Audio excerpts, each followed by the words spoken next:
Light तो glow नहीं हुआ। यहाँ फिलहाल हमारा हेलो फ्रेंड्स, स्वागत है आपका आज की इस नई वीडियो में। तो देखिए फ्रेंड्स, आज हमारे पास 4 टाइप का पावर सप्लाई आपको देखने को मिलेगा। इसमें हम कुछ पावर सप्लाई को रिपेयर करके आपको दिखाएंगे स्टेप बाय स्टेप क्या प्रॉब्लम है, किस तरीक़ा से वो ठीक होगा, वो चीज़ हम आपको बताने का प्रयास करेंगे। देखिए, इसमें आपको 4 टाइप का पावर सप्लाई देखने को मिल रहा है। देखिए, ये पावर सप्लाई आप 17 से 19 इंच के बीच के टीवी में इस्तेमाल कर सकते हैं। ये भी सेम वही पावर सप्लाई है, 17 से 19 इंच तक के टीवी में आप ये दोनों पावर सप्लाई को इस्तेमाल में ले सकते हैं। वैसे तो जनरली 24 इंच तक में भी ले सकते हैं, लेकिन ये सूटेबल 17 से 19 इंच तक के टीवी के लिए ही है। इस पावर सप्लाई को देखिए, इसमें मोस्फेट लगा हुआ है। इस पावर सप्लाई को आप जनरली 24 इंच टीवी में यूज ले सकते हैं। ये काफ़ी बढ़िया परफॉर्मेंस करेगा। ये जो पावर सप्लाई है, ये पावर सप्लाई काफ़ी हैवी ड्यूटी पावर सप्लाई होता है। आप इसको 17 इंच से 40 इंच तक के टीवी में इस्तेमाल कर सकते हैं, अगर उसका पावर सप्लाई ख़राब हो जाए तब। तो फिलहाल ये पावर सप्लाई काफ़ी हैवी है, ये सिर्फ हम आपको दिखाने के लिए रखे हैं। देखिए, इसमें हमारा 2 पावर सप्लाई बिल्कुल ओके है। ये दोनों पावर सप्लाई हमारा बिल्कुल नया है, हम सिर्फ और सिर्फ आपको दिखाने के लिए यहाँ पर रखे हुए हैं। इसमें देखिए 2 पावर सप्लाई हमारा, हम इसको साइड कर लेते हैं। देखिए, इसमें हमारा 2 पावर सप्लाई ख़राब पड़ा हुआ है। देखिए, सबसे पहला तो यहाँ पर इसका पावर आईसी फटा हुआ है। सबसे पहले यहाँ तो इसका पावर आईसी फटा हुआ है, इसमें कैपेसिटर नहीं है। और देखिए, ये काफ़ी देखने में बढ़िया है, इसमें कोई ज़्यादा प्रॉब्लम देखने को नहीं मिल रहा है। तो हम आज की इस वीडियो में या तो इस पावर सप्लाई को रिपेयर करेंगे या फिर हम इस पावर सप्लाई को रिपेयर करेंगे। देखिए, इसमें भी प्रॉब्लम है। ये पावर सप्लाई हम काफ़ी ज़्यादातर केस में हम इस टाइप का पावर सप्लाई को बदल देते हैं काफ़ी, क्योंकि काम का लोड होता है, इसी के कारण हमारे पास आता है, तो वो इमीडिएट पावर सप्लाई को बदल के और टीवी उसी टाइम चालू करके दे देते हैं।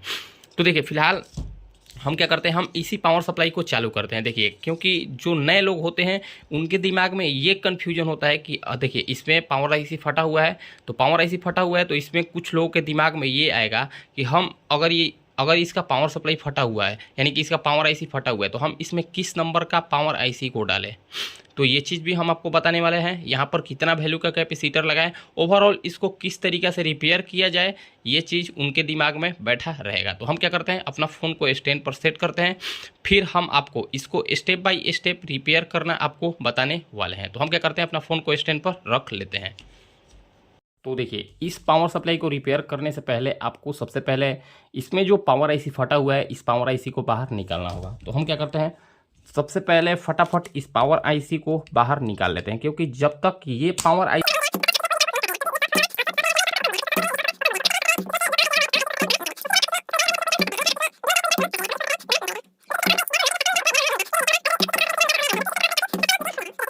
डिसोल्ड कर दिए, अब इसमें से हम इस पावर आईसी को बाहर निकाल लेते हैं। देखिए, इसमें से हम इस पावर आईसी को बाहर निकाल दिए। इसमें देखिए, कोई भी नंबर लिखा हुआ नहीं है। इसमें जो नंबर लिखा हुआ था वो नंबर फट गया है, तो फिलहाल इससे मतलब नहीं है। अब देखिए, इसमें से हम पावर आईसी को तो बाहर निकाल दिए, और इसमें देखिए एक ठो कैपेसिटर भी निकाला हुआ है, जो कि 450 वोल्ट का होता है। 10 यूएफ, 15 यूएफ, 10 यूएफ, इस टाइप का कैपेसिटर लगा हुआ होता है। तो हम इस कैपेसिटर को भी लगाएंगे, इस आईसी को भी लगाएंगे। सबसे पहले हम क्या करते हैं, सबसे पहले तो हम इसका एक बार फ्यूज को चेक कर लेते हैं। सबसे पहले हम आपको किस तरीके से स्टेप बाय स्टेप आपको रिपेयर करना है, ये चीज़ हम आपको बताने का प्रयास करते हैं। सबसे पहले यहाँ पर जो फ्यूज लगा हुआ है, देखिए, हम मीटर को कंटिन्यूटी रेंज पर रखते हैं। कंटिन्यूटी रेंज पर रखने के बाद देखिए, थोड़ा सा हम जूम कर लेते हैं, अपना फ़ोन से जूम किया या फिर जूम आउट ही कर लेते हैं। अब देखिए, सबसे पहले हम इसका फ्यूज को चेक कर लेते हैं। देखिए, यहाँ पर इसका ये फ्यूज ओपन है। तो सबसे पहले आपको क्या करना है, सबसे पहले तो इसमें आपको यहाँ पर ये जो ग्लास फ्यूज लगा हुआ है, आप इस ग्लास फ्यूज को बाहर निकाल दें। आप यहाँ पर ग्लास फ्यूज को भी इस्तेमाल में ले सकते हैं, अन्यथा अगर आपके पास ग्लास फ्यूज नहीं है तो आप इसमें कोई 0 ओम का रेजिस्टेंस या फिर 1 ओम का रेजिस्टेंस को इस्तेमाल में ले सकते हैं। तो देखिए, हम इसमें एक 0 ओम का एक रेजिस्टेंस को इस्तेमाल में लेते हैं, जो कि हाफ वाट में है।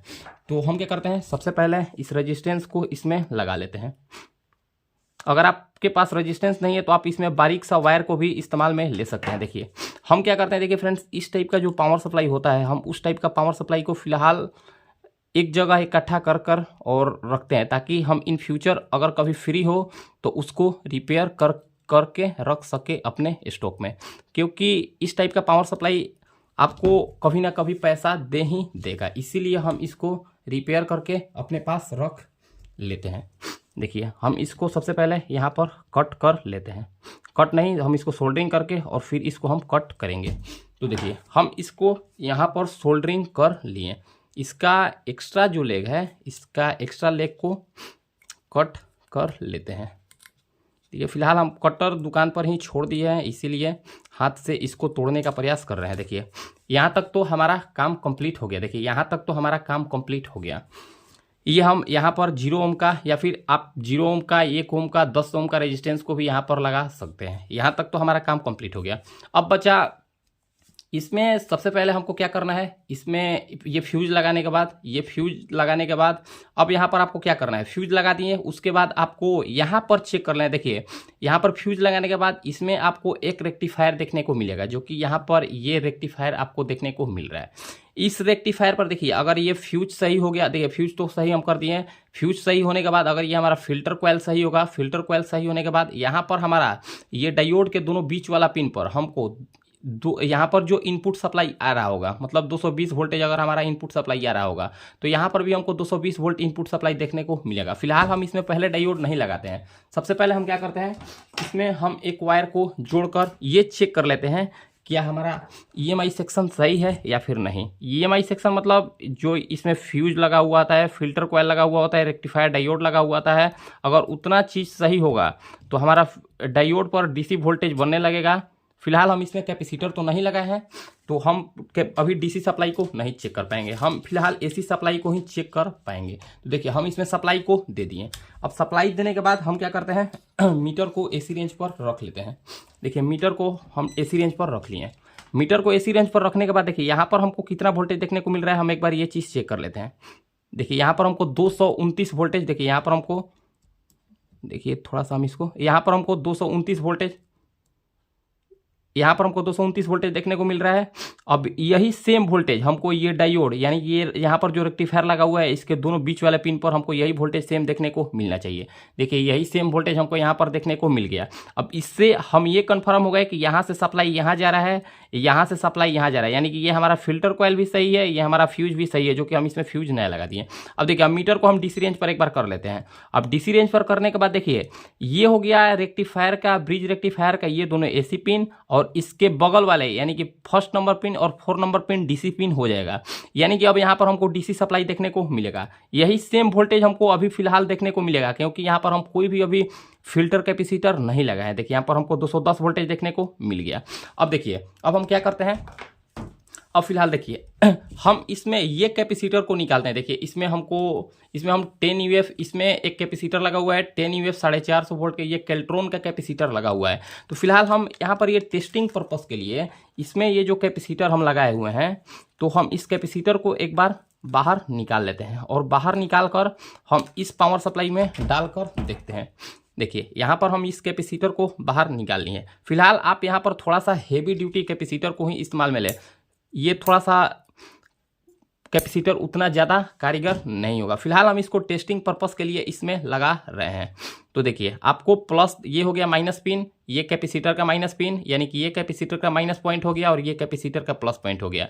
सेम यही निशान आपको यहाँ पर भी देख लेना है, ये कैपेसिटर का प्लस पॉइंट हो गया, ये कैपेसिटर का माइनस पॉइंट हो गया। तो आपको ये निशानी को यहाँ, यानी कि ये निशानी को यहाँ पर ला देना है। निशानी पर आपको, यानी कि कैपेसिटर के माइनस पिन पर आपको विशेष ध्यान रखना है, अन्यथा अगर कैपेसिटर को आप उल्टा लगाइएगा तो आपका कैपेसिटर लगाने के साथ साथ ही हो सकता है फट जाए। तो इस चीज़ पर आपको विशेष ध्यान रखना है। तो देखिए यहाँ तक तो हो गया। अब इसमें हम इस कैपेसिटर को सोल्डरिंग कर लेते हैं। देखिए थोड़ा सा यहाँ पर हम इस कैपेसिटर को बढ़िया से सोल्डरिंग करते हैं।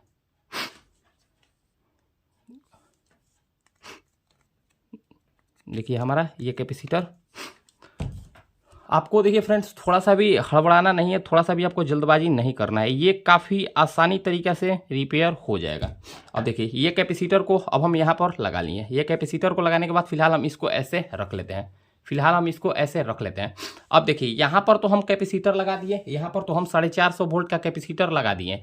उस टाइम हमको डीसी वोल्टेज 210 वोल्टेज यानी कि जो हमको इनपुट सप्लाई देखने को मिल रहा था वही हमको डीसी में सेम सप्लाई देखने को मिल रहा था, मतलब वोल्टेज उस टाइम बूस्ट नहीं हो रहा था। अब हम इसमें एक 450 वोल्ट का कैपेसिटर लगा दिए, तो अब यहाँ पर हमको, यहाँ पर अगर 200 वोल्टेज आएगा तो यहाँ पर हमको 250 300 यानी कि तकरीबन 100 वोल्टेज 70 वोल्टेज के अप्रोक्स ज़्यादा देखने को मिलेगा। तो अब हम क्या करते हैं, अब हम देखिए फिर से एक बार सप्लाई को लगा देते हैं। सप्लाई लगाने के बाद अब देखिए हम एक बार यहाँ पर एसी वोल्टेज को चेक करा देते हैं। एसी वोल्टेज हमारा कितना देखने को मिला, एसी वोल्टेज हमको 230 वोल्टेज देखने को मिल रहा है। थोड़ा सा मीटर को फोकस कर लेते हैं। देखिए एसी हमको वोल्टेज 230 वोल्टेज देखने को मिल गया। अब देखिए अब डीसी वोल्टेज तकरीबन 100 वोल्ट या 70 वोल्टेज के अप्रोक्स ज़्यादा देखने को मिलेगा। देखिए यहाँ पर हमको कितना वोल्टेज देखने को मिल गया, यहाँ पर हम आपको थोड़ा सा बढ़िया से दिखाने का प्रयास करते हैं। देखिए यहाँ पर हमको इस डीसी वोल्टेज 315 वोल्टेज देखने को मिल गया, मतलब हमको तकरीबन 90-100 वोल्टेज ज़्यादा आप देखने को मिल गया। देखिए हमको कितना वोल्टेज, 316 वोल्टेज हमको डीसी देखने को मिल गया। ये फिल्टर कैपेसिटर पर मतलब वोल्टेज बूस्ट हुआ, 315 वोल्टेज देखने को मिला। अब हम एसी वोल्टेज आपको फिर से चेक करा देते हैं कितना यहाँ पर हमको एसी वोल्टेज देखने को मिला। यहाँ पर हमको 229 वोल्टेज देखने को मिला एसी, और यहाँ पर हमको 316 वोल्टेज देखने को मिला, मतलब 80-90 वोल्टेज बूस्ट हुआ। और फिर से हम सप्लाई को निकाल देते हैं। अब सप्लाई निकालने के बाद देखिए ये हमारा कैपेसिटर कुछ वोल्टेज स्टोर कर लिया होगा। देखिए सप्लाई निकालने के बाद ये हमारा कैपेसिटर वोल्टेज को स्टोर कर लिया है। अब देखिए अब हम वोल्टेज को सबसे पहले डिस्चार्ज कर लेते हैं। वोल्टेज को डिस्चार्ज कर लिए, इससे क्या होगा, इससे हमको झटका लगने का डर नहीं होगा। तो देखिए आप यहाँ तक तो समझ गए कि एसी वोल्टेज ईएमआई सेक्शन कैसे रिपेयर होगा। यहाँ पर ये हमारा फ्यूज खराब था, फ्यूज हम लगाए। यहाँ पर ये कैपेसिटर नहीं था, यहाँ पर हम 450 वोल्ट का कैपेसिटर लगाए। अगर मान लीजिए यहाँ पर हमको एसी वोल्टेज जितना मिल रहा है उतना ही हमको डीसी वोल्टेज देखने को मिला और कैपेसिटर लगा हुआ है, तो आप उस कंडीशन में जान लें कि आपका कैपेसिटर कमज़ोर हो गया है, आप उसमें नया कैपेसिटर को डाल दें। तो देखिए फिलहाल हमको 100 वोल्टेज 90-100 वोल्टेज ज़्यादा देखने को मिल गया, मतलब ये हमारा डीसी यानी कि ईएमआई सेक्शन ओके हो गया, यानी कि हमको फिल्टर कैपेसिटर पर 350 300 350 के बीच में वोल्टेज देखने को मिल गया। यहाँ तक तो हमारा पावर सप्लाई ओके हो गया। अब हमको क्या करना है, अब हमको स्विचिंग कराने के लिए इसमें एक आईसी लगाना होगा। तो अब स्विचिंग कराने के लिए इसमें किस नंबर का आईसी लगाएं कि इस यानी कि ये पावर सप्लाई के डिजाइन के हिसाब से सूटेबल बैठे। तो देखिए फ्रेंड्स, इसमें ज़्यादातर पावर सप्लाई में, इस टाइप के ज़्यादातर पावर सप्लाई में DK 125 8022 DK 112 DK 110 वाइपर 22 से इस टाइप का ज़्यादातर पावर आईसी को इस्तेमाल में लिया जाता है। देखिए फिलहाल हमारे पास ये जो पावर सप्लाई है, देखिए फिलहाल हमारे पास ये जो पावर सप्लाई है, अब देखिए इसमें किस नंबर का पावर सप्लाई में आईसी को लगाया गया ये चीज़ हम आपको बताने का प्रयास करते हैं। देखिए इसमें आप गौर से देखिएगा तो DK 125, देखिए DK 125 करके इसमें आईसी लगा हुआ है, DK 125 करके आईसी लगा हुआ है। और देखिए सेम टू सेम, देखिए इसमें आपको सेम टू सेम, आप थोड़ा सा प्रिंट पर ध्यान दीजिएगा तो देखिए सेम टू सेम आपको प्रिंट इसमें देखने को मिलेगा। देखिए 4 5 6 7 8 5 6 7 8 पिन नंबर ये हो गया इसका ड्रेन पिन, ये हो गया इसका 1 और 2 नंबर पिन निगेटिव पिन जो कि कैपेसिटर के निगेटिव के साथ जुड़ा हुआ है, और देखिए इसका 4 नंबर पिन ऑक्टोकपलर के साथ और 3 नंबर पिन ऑक्टोकपलर के साथ जुड़ा हुआ है। मतलब सेम ये जो पावर सप्लाई है सेम वही पावर सप्लाई, यानी कि सेम सर्किट का डिजाइन यही है और इसमें भी सेम सर्किट का डिजाइन यही है। तो हम क्या करते हैं, फिलहाल हमको इसमें आईसी का नंबर नहीं पता था, अभी हम इसमें ये जो DK 125 करके आईसी इसमें लगा हुआ है, तो हम क्या करते हैं, हम इसमें भी एक DK 125 करके आईसी को ही डालते हैं। देखिए हम सबसे पहले अपना डिब्बा में से एक DK 125 करके आईसी को बाहर निकालते हैं। शायद यही DK 125 आईसी का पॉकेट है। देखिए हम इसमें एक DK 125 करके, क्या यही है DK 125?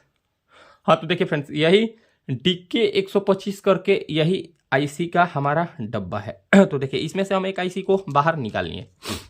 देखिए इसमें से हम एक आईसी को बाहर निकाल लिए। अब देखिए फिलहाल हम, जैसा कि आपको पता है, हमको पावर आईसी का नंबर नहीं जानकारी था कि इसमें पावर आईसी किस नंबर का था।